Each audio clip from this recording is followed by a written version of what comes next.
할렐루야, 여러분 반갑습니다. 오늘은 레위기 11장에서 15장의 전체 방향에 대해서 먼저는 여러분과 나누고 그리고 11장을 이어서 설명하는 시간을 갖도록 하겠습니다.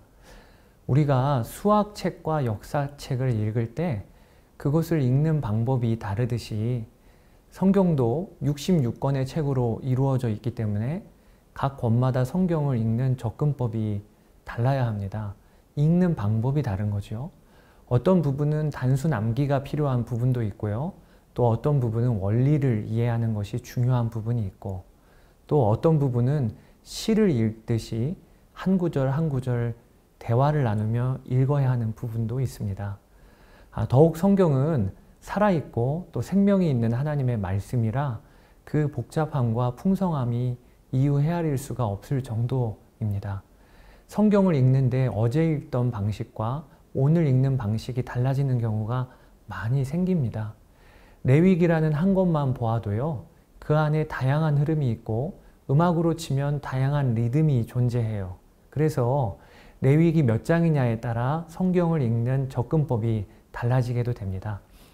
서두가 장황하지요.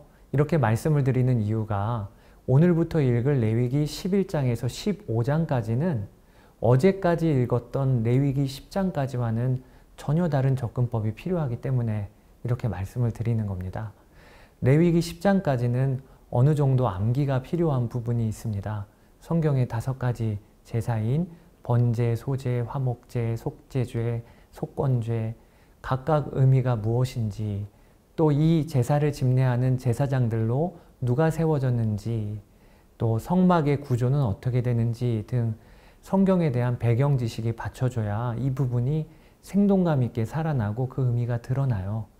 그런데 레위기 11장부터 15장까지는 읽는 법이 다릅니다. 이 부분은 암기가 필요하거나 배경 지식이 받쳐줘야 되는 것, 물론 어느 정도는 필요하지만 대신에 레위기 11장부터 15장까지는 읽는 내내 그 방향을 놓치지 않는 것이 중요합니다. 예를 들어 바다를 항해하는 옛 사람들이 캄캄한 밤중에 북극성을 분명하게 확인하고는 좌표 하나하나는 몰라도 방향을 잡고 갔던 것처럼 레위기 11장부터 15장까지도 방향을 알면 읽혀요. 또 이 부분은 읽는 내내 하나님의 속마음, 뜻을 헤아리고 붙잡는 것이 중요합니다. 미리 말씀드리면 레위기 11장부터 15장에 북극성과 같은 구절, 하나님의 속마음이 담긴 구절은 레위기 11장 44절에서 55절입니다. 나는 여호와 너희의 하나님이라 내가 거룩하니 너희도 몸을 구별하여 거룩하게 하고 땅에 기는 길 짐승으로 말미암아 스스로 더럽히지 말라. 나는 너희의 하나님이 되려고 너희를 애굽 땅에서 인도하여 낸 여호와라. 내가 거룩하니 너희도 거룩할지니라. 이게 레위기 11장부터 15장까지의 핵심 구절이에요. 이 말씀을 붙들고 읽어보시게 되기를 바랍니다. 자, 11장을 한번 살펴볼까요? 레위기 11장에서 15장까지는 성결법, 일상생활 속에서 거룩하게 살기 위해서 지켜야 할 법이라는 말씀을 드렸죠. 그 첫 번째로 먹거리 문제가 다뤄지게 됩니다. 하나님은 레위기 11장을 통해 무엇이 정결한 먹거리인지 또 무엇이 부정한 먹거리인지를 말씀해 주십니다. 여러분, 성결법의 첫 번째가 먹거리 문제인 것을 보면서 우리는 우리 삶에서 먹고 마시는 일이 얼마나 중요한가를 우선 생각해 보게 됩니다. 오늘 하루 무엇을 또 어디서 먹느냐는 나의 정결한 삶, 또 건강한 삶과 매우 긴밀하게 연결되어 있습니다. 이스라엘 백성의 왕이신 하나님은요, 그들의 보건복지부 장관이 되셔서 그들의 먹거리를 정리해 주셔요. 그렇게 생각하면서 읽으면 참 재미있는 것이 오늘 말씀입니다. 우리 하나님은 참 수다쟁이시네. 우리 하나님은 먹거리 앞에서 잔소리 많은 엄마 같으시네. 이런 느낌이요, 레위기를 읽을 때 우리가 받는 느낌이 되어야 합니다. 레위기 11장은 하나님의 먹거리 엑스파일이라고 제가 이름을 붙여보겠습니다. 이제 함께 내용을 살펴보실까요? 먼저 하나님의 먹거리 엑스파일의 초점은 백성들의 건강, 이기도 하겠습니다. 어떤 분들은 하나님이 먹으라고 하는 것만 잘 골라 먹어도 건강을 유지한다. 우리를 가장 잘 아시는 하나님이 먹으면 안 되는 것들을 분류해 놓으셨으니 이 레위기 식단을 잘 지켜보라 해석하시는 분도 있으세요. 물론 그것도 아주 틀린 말은 아니라 생각이 됩니다. 물론 검증은 어렵겠지만요. 왜냐하면 하나님은 그분이 지으신 우리의 몸이 건강하게 유지 관리되는 것도 바라시는 분이시기 때문에 그렇죠.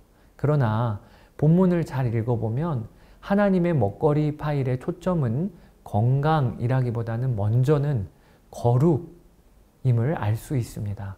레위기 11장에 열거되는 먹거리는 건강해지는 것과 건강을 해치는 것으로 나뉘는 것이 아니고요.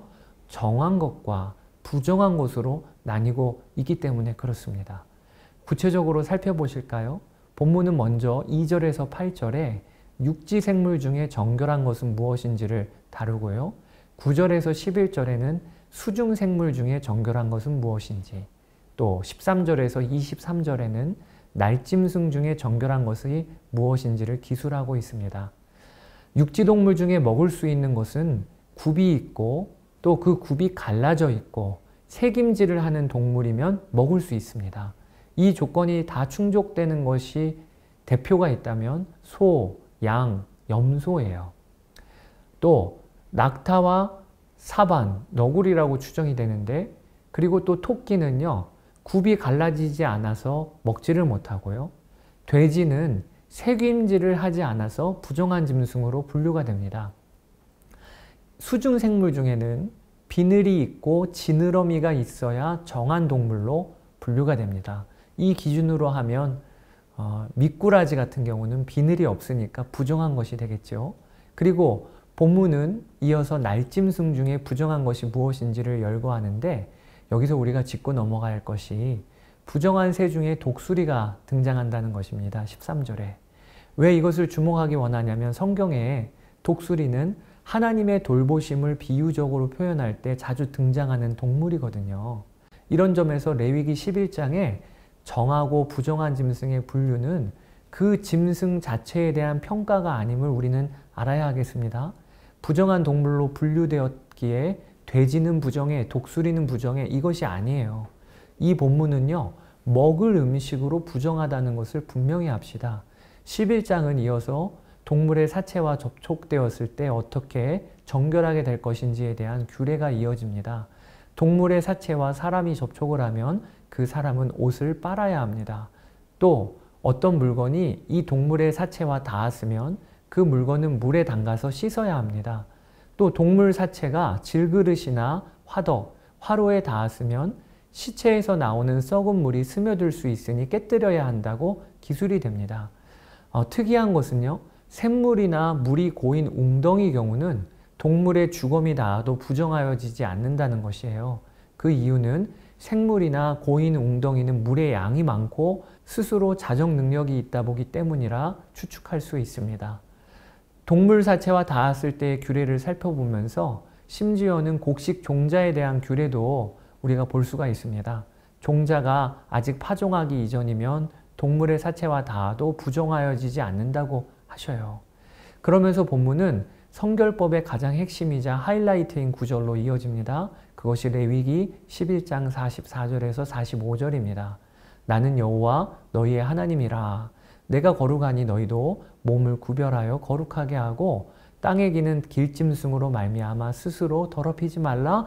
나는 너희의 하나님이 되려고 너희를 애굽 땅에서 인도하여 낸 여호와라. 내가 거룩하니 너희도 거룩할지어다. 내용은 이렇게 11장까지 여러분 정리를 해드렸습니다.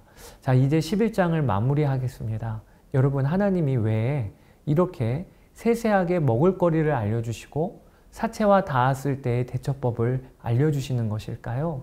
그 답이 너희가 거룩한 백성이 되도록 이라는 것이에요. 나는 여호와 너희의 하나님이라. 내가 거룩하니 너희도 몸을 구별하여 거룩하게 하고. 하나님이 음식 규정을 통해 백성들을 인도하시는 방향은 그들이 거룩하게 구별되도록 하는 것이라는 겁니다. 여기 거룩과 구별이라는 단어를 우리가 주목해 보아야 해요. 오늘 본문에서 알려주시는 거룩이란 바로 구별됨입니다. 하나님의 백성으로 구별되어 사는 것이 거룩인 거예요.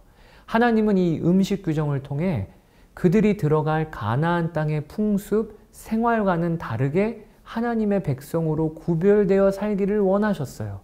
그들의 종교, 그들의 문화와 섞이지 않기를 원하셨어요. 그래서 성결법의 가장 첫 걸음으로 음식 규정을 두신 것입니다. 여러분, 이제 이스라엘 백성들은 가나안 땅에 들어가게 되겠지요. 그리고 가나안 땅에 있는 족속들을 다 진멸하게 될 것이지만 그들의 문화와 그리고 그들의 종교로부터 영향을 받겠지요. 그때 하나님께서는 그들과 어울려 함께 먹고 마시면서 그들의 문화를 백성들이 받아들이는 것을 미리 금지하시려고 음식 규정을 두셨다. 이렇게 학자들은 해석을 하고 저도 또 그것에 동의합니다. 음식을 함께 먹고 마시는 데에서 사람과 사람은 교제하게 돼 있는 거잖아요. 그러니까 하나님은 이스라엘 백성들에게 음식에 대한 규정을 주심으로 그들이 앞으로 들어가 정착할 가나안 땅에서 하나님의 백성으로서의 정체성을 지킬 수 있도록 성결법을 디자인하신 것입니다. 여러분, 우리가 세상 사람들과 아예 어울리며 살지 말라, 그들과 함께 먹지 말라 라고 이렇게 본문을 해석하면 안 되고요. 세상 가운데 발을 디디고 살되 삶의 모든 영역에서 그 동기와 목적이 구별되는 하나님의 백성으로 살라라고 오늘 본문 말씀을 우리가 이해하면 되겠습니다. 몸을 구별하여 거룩하게 하라라는 명령 앞에 나는 여호와 너희의 하나님이라 내가 거룩하니 라는 말씀이 선행되고 있음을 우리가 붙잡읍시다. 왜 하나님은 세상 속에서 우리의 거룩을 요구하실까요? 생존하기도 버거운 세상 가운데 우리를 두시고는 거기에 더 무거운 짐을 얹어 우리를 채찍질하시려고 하는 걸까요? 아니죠. 하나님이 우리의 하나님이 되시기 때문에 우리에게 거룩을 요구하시는 거예요. 여러분, 남의 집 아이에게 착하게 살아, 정직하게 살라, 공부 열심히 해라 이렇게 요구하는 부모가 있습니까? 없죠. 오직 내 아이니까 내 아이에게 너 착하게 살아야 돼. 정직하게 살고 그리고 아빠를 닮아라. 이렇게 요구할 수 있는 거지요. 하나님이 이스라엘 백성을 내 백성 삼으셨으니까 그들에게 내가 거룩하듯 너희도 거룩하라 이렇게 요구하시는 겁니다. 이렇게 보면 거룩하라고 하는 하나님의 말씀은 무거운 요구이기 이전에 참 행복한 초청이요 복된 선포인 거예요. 어떤 선포이냐? 너희는 내 백성이야. 너희는 내 자녀들이야. 라고 하시는 하나님의 말씀인 것입니다. 예수님은 사람에게 들어가는 것이 그 사람을 부정하게 하는 것이 아니고 그 사람의 속에서 나오는 것이 부정하게 하는 것이라고 오늘 레위기 본문의 참 뜻을 말씀해 주십니다. 즉 무엇을 먹느냐가 오늘 레위기 11장의 초점이 아니라 그 사람 마음 중심에 하나님의 백성으로서의 구별됨이 기쁨이 되느냐가 초점임을 예수님은 말씀해 주신 거예요. 이 예수님 안에서 음식에 대한 성결법은 완성되었고 종결이 되었습니다. 그래서 우리는 더 이상 돼지를 먹느냐 미꾸라지를 먹느냐 고민하지 않아도 됩니다. 다 하나님이 주신 것은 아름답고 선하고 먹을 수 있는 거예요. 그러나 하나님의 백성으로 거룩하게 구별되라는 말씀은요, 이 레위기를 받았던 이스라엘 백성이나 지금 읽고 있는 우리에게나 여전히 적용되어지고 있는 말씀임을 알아야 하겠습니다. 우리는 먹고 마시는 삶의 가장 기본이 되는 영역에서부터 하나님의 백성됨을 드러내야 합니다. 성도는요, 먹든지 마시든지 무엇을 하든지 다 하나님의 영광을 위하여 하도록 부름을 받았다는 사실을 기억해야 하는 것입니다. 여러분, 먹는 것부터 거룩하게, 마시는 것부터 하나님 백성답게 그렇게 오늘 하루를 사시는 여러분 되시기를 축복합니다. 감사합니다. 12장에서 뵙도록 하겠습니다.